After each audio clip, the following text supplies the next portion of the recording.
মুসা নবীনা আলাইহিস সালাম জিজ্ঞাসা করছে আল্লাহ, বলে কি? বলে জান্নাতে আমার বন্ধু কে হবে? আল্লাহ বললেন কসাই। মুসা বলে আল্লাহ ওই রকমই তুমি আমার সঙ্গে হুটহাট করে বলো, যখনই বলি উত্তর দাও, একটু ভেবে দাও না। বলছি কেন? বলছে আমি মুসা নবী আর কসাই কোনো জোর হলো? নামাজি মোত্তাকি পরেজগার আল্লাহওয়ালা ওলি আল্লাহ হবে এটা ঠিক ছিল, কসাইয়ের সঙ্গে আমার জোর করলে? আল্লাহ পাক বলছে কওলুনা ফাসল, আমি যা বলেছি ওটাই ফাইনাল। বলছে আল্লাহ ঠিক আছে, যখন তোমারটাই ফাইনাল তা একটা নিশানা বলো, একবার দেখে আসি মালটা কিরকম। এই মোড়া কাটা লোকেরা, মানুষ শোনেন, মানুষ হলে শোনেন। তো মুসা জিজ্ঞাসা করছে তা একটা নমুনা বলো দেখে আসি, সে কি করে আমার জান্নাতের সঙ্গী হলো। ঠিক আছে যাও, ঠিকানা বললেন, চলে গেলেন। মুসা গিয়ে দেখে সত্যি হ্যাঁ মোড়ের মাথায় গোশের দোকান। জিজ্ঞাসা করছে ওই লোকটা কে? বলে যে গোশ বিক্রি করছে। তাই? বলে হ্যাঁ। গোটা গায়ে রক্ত লেগে ছড়িয়ে গোশের টুকরো লেগে গোশ কেটে কেটে কেটে কেটে কেটে বিক্রি করছে। গোটা গরু সারাদিন বিক্রি করে বসে বসে দেখছে। মাগরিবের একটু আগে এক টুকরো সুন্দর গোশ আলাদা রেখেছে। মাগরিবের একটু আগে গোশটাকে ভালো করে কুচে কিমা বানিয়েছে, প্লাস্টিকে ভরে ঝোলাতে ভরেছে, সব গোশ বিক্রি করে দিয়েছে। দরজা বন্ধ করছে। মুসা কাছে গিয়ে বললেন আসসালামু আলাইকুম ওয়া রাহমাতুল্লাহি ওয়া বারাকাতুহু। তো কসাই বলছে ওয়ালাইকুম সালাম, কি খবর? বলে আপনার ঘরে আজকে দিনটা মেহমান হব মনে করছি, হওয়া যাবে? বলছে নিশ্চয়ই হওয়া যাবে, অবশ্যই হবে, কিন্তু আমার একটা শর্ত আছে। বলে কি? বলে আমি সোজা এখান থেকে বাড়ি যাব না, রাস্তায় আমার একটা কাজ আছে, ওই কাজটা সেরে বাড়ি যাব, আপনাকে আমার সঙ্গে ততক্ষণ থাকতে হবে। বলে হ্যাঁ ঠিক আছে চলুন। দুজন গল্পে গল্পে গল্পে গল্পে চলেছেন, বাজার ছেড়ে গ্রাম, গ্রাম ছেড়ে আরেক গ্রাম। একবার শেষ প্রান্তে গিয়ে দেখে ছোট্ট একটি ঝুপড়ি মতো ঘর, কিন্তু ঘরটা বড় সুন্দর, পরিষ্কার পরিচ্ছন্ন, টিপটপ। ছোট্ট ঘর কিন্তু খুব পরিষ্কার পরিচ্ছন্ন, টিপটপ। উনি গিয়ে দরজা খুলে ভিতরে ঢুকলেন, ঢুকে সোজা রান্নাঘরে ঢুকে বললেন, আটা বার করলেন, পানি দিয়ে ছানলেন, চুলো জ্বাললেন, জ্বালার পরে রুটি তৈরি করতে শুরু করলেন। নিজে হাতে আটা ছেনে রুটি তৈরি করছেন। মুসা বসে বসে দেখছে, চিন্তা করছে, কিচ্ছু বলবো না, কারণ একবার ঠকেছি, দ্বিতীয়বার আর ঠকবো, দ্বিতীয়বার আর ঠকবো। কোথায় ঠকেছে? খিজির আলাইহিস সালামের কাছে গিয়েছিলেন, আর যা কিছু করে খালি জিজ্ঞাসা করে। তো তিন বলি বোল্ড আউট, তিনটে বলি শেষ, তিনটে প্রশ্ন করেছেন, বাস বিদায়। আল্লাহ নবী বলেন লাউ সাবারা মুসা, লাউ সাবারা মুসা লাআলিমনাল খায়রান কাসীরা। যদি মুসা একটু ধৈর্য ধরতো তাহলে আরো অনেক অনেক ভালো ভালো কথা আমরা জানতে পারতাম। মুসা সবর করতে পারলো না, আর আমরাও জানতে পারলাম না। তো মুসা মনে মনে করছে সেদিন সবর হারিয়েছে, আজ হারাবো না, যা করে করুক, দেখে যাই। দেখলেন রুটি তৈরি হলো, সুন্দর গোশ বার করলে, সেই গোশটা বার করলেন, সুন্দর করে কিমা রান্না করলেন, দস্তরখানা পাতলেন, পানি রাখলেন, খাবার রাখলেন। এরপরে ঘরের ভিতরে গেলেন। একটা বৃদ্ধা মহিলা, থুরথুরে বুড়ি, মুখে একটাও দাঁত নেই, চোখে ভালো করে দেখতে পায় না, চোখ অটোমেটিক বন্ধ হয়ে যাচ্ছে, মাঝে মাঝে চোখ খুলে দেখতে হচ্ছে, চুলগুলো পেকে সাদা হয়ে গেছে, শরীরে শুধু হাড় আর চামড়া ছাড়া এক টুকরো মাংস আছে কিনা বোঝা যাচ্ছে না। এরকম বুড়িকে আদর করে তুলে বাইরে নিয়ে এসে বসালেন, আর নিজের সিনার উপরে হেলান দিয়ে মাসুম বাচ্চার মতো বসালেন, আর বসিয়ে রুটির টুকরো ছেড়ে ওই তরকারিতে ডুবিয়ে নরম করে মুখে দিচ্ছে, আর চিবিয়ে চিবিয়ে লড়িয়ে লড়িয়ে বয়স্ক মহিলা খাচ্ছেন। পেট ভরে খাওয়ানো হয়ে গেছে, কিমাটাও খাইয়েছে, গোশটাও খাইয়েছে, মুখটা সুন্দর করে মুছিয়ে দিয়েছে, বিছানা ঝেড়ে পরিষ্কার করে আদর করে কোলে করে শুইয়ে দিয়েছে। ভালো করে ঘরটা ঝেড়ে দিয়ে যখন চলে আসছে, ওই বৃদ্ধা মহিলা হাত তুলে কি যেন বললো, ওটাও দেখেছে। এরপরে বার হয়ে বললেন চলো ওই পাড়ার শেষে আমার বাড়ি, ওখানে আপনাকে গিয়ে খানা খাওয়াবো, চলুন আমার বাড়ি চলুন। রাস্তায় যাচ্ছে, বলছে কিছু মনে না করে একটা কথা বলবো। বললে কি? বলে যে মহিলাকে আপনি রুটি করে খাওয়ালেন, মহিলাটা কে? তো কসাই বলছে ওইটা হচ্ছে আমার মা। সকালে ঘুম থেকে উঠি, ব্রাশ করে পরিষ্কার হই, ছুটে মার কাছে আসি, মাকে সুন্দর করে পরিষ্কার পরিচ্ছন্ন করি, মায়ের কাপড় পাল্টে দিই, মায়ের বিছানা পাল্টে দিই, মাকে সুন্দর করে পরিষ্কার বসিয়ে দিই, মাকে প্রথম চা করে খাওয়াই।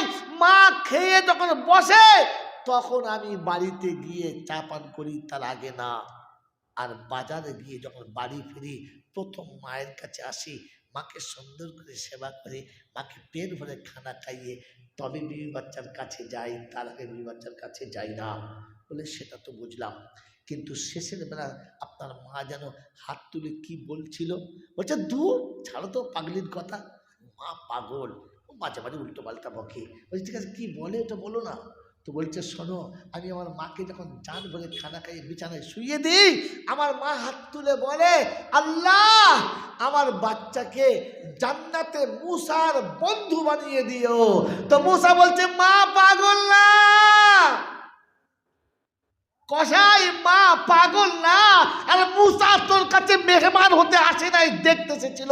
আল্লাহ পাক কবুল করে নিয়েছে মায়ের দোয়া।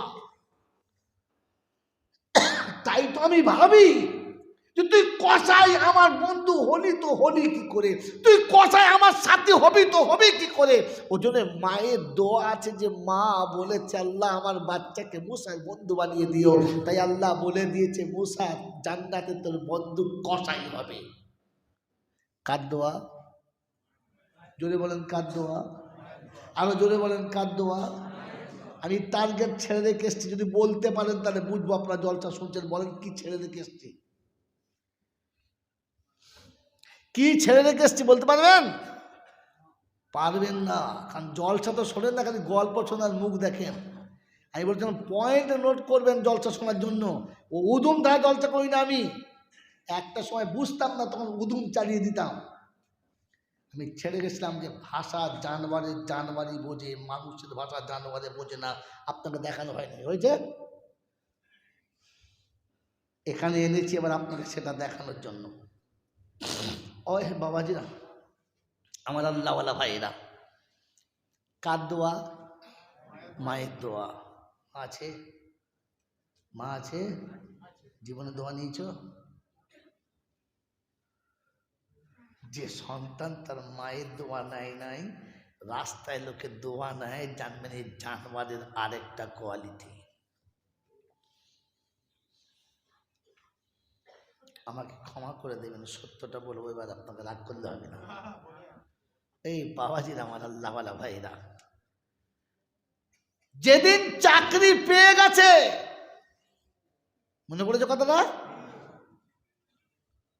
ও চাকরি পেতে দেরি, এলআইসি কোম্পানির এজেন্ট বাড়ি আসতে দেরি করে না। এসে আপনার কাছে বসে হ্যালো ভাই আপনার কাছে এসেছিল, একদিন কোথায় ছিলে, ছাড়া একদিন কোথায় নেবে, একদিন আসে নাই, চাকরি যেদিন পেয়েছে তার পর দিনই চলে গেছে। স্যার আপনার কাছে এসেছিল, একটু খুব প্রয়োজনীয় কাজ ছিল, আসুন। ভেতরে বসালো, চা পানি খেলো, কী ব্যাপার, আপনি খুব ভাগ্যবান মানুষ, লাকি ম্যান, বলে না বলে না? আপনি যে এত সময় চাকরি পাবেন আশাই করা যায় না, আপনি পেয়ে গেছেন, খুব লাকি ম্যান আপনি। তবে একটা কথা বলি শোনেন, মানুষের হায়াত মৌতের কোনো গ্যারান্টি কেউ দিতে পারে না। অতএব ভবিষ্যতের জন্য একটা কিছু করে রাখুন, হ্যাঁ না না? যদি বলেন রহমানের কথা শয়তানে বলছে, মানুষের কথাগুলো জানোয়ারে বলছে, আর এই জানোয়ার তখন মাথা নাড়ছে। ঠিকই বটে। কিরকম? বললে আপনার প্রভিডেন্ট ফান্ডে আপনাকে আমরা লিখিতভাবে কল করে যাচ্ছি, টাকা আপনার তুলতে হবে না, 65,000 টাকা বেতন আপনি পাচ্ছেন, আপনি ওখান থেকে 60,000 তুলবেন, জানবেন 60,000 বেতন পাচ্ছেন, 5,000 টাকা করে আপনি জমা রাখুন, যেদিন আপনার চাকরি শেষ হবে আপনি 25 লক্ষ টাকা একবারে পেয়ে যাবেন। হ্যাঁ তাও ভালো, 4টে মেয়ে আছে, 4টে কুত্তার গলায় ঝুলতে হবে, আর 2টো পাঁঠা আছে, এই পাঁঠা দুটোকে বিক্রি করতে হবে, তাহলে মোটামুটি আমার সংসার ভালোই চলবে। এইটা বুঝে সঙ্গে সঙ্গে এলআইসির ফর্ম ফিল আপ করে লিখে দিয়ে খুশি, সঙ্গে সঙ্গে কিছু টাকা দিয়ে তাকে খুশি করে ফর্ম ফিল আপ করে সুন্দর করে পাঠিয়ে দিলে কিসের জন্য? ভবিষ্যতের জন্য। হ্যাঁ না বলেন, জোরে বলেন। ভবিষ্যতে যে টাকাটা পাবে ওটা কি সলিড টাকা না হারাম টাকা? সুদের টাকা না ভালো টাকা? সুদের টাকা, জাকাতের টাকা মানে মালের পায়খানা, মালের, জোরে বলেন, মালের কি? পায়খানা। তো আপনি খেলেন খানা আর আপনার বাচ্চার জন্য রেখে গেলেন পায়খানা, মানে সবকটা শুয়োরের ছানা, তাই রেখে যাচ্ছেন আপনার পায়খানা। মরে গেলে তোরা খাবি, আমি খাবো না। আপনি কি মানুষ? আপনি কিরকম মানুষ যে আপনার সন্তানের জন্য হেগে রেখে গেলেন? আমি মাস্টার লোক, ভালো মন্দ খেয়েছি, তোর জন্য হেগে রেখেছি, খা। বাবাজিরা, এতদিন ওলামারা বলেছিল, কোরআন বলেছিল, হাদিস শুনিয়েছিল, রাসূল বলেছিল,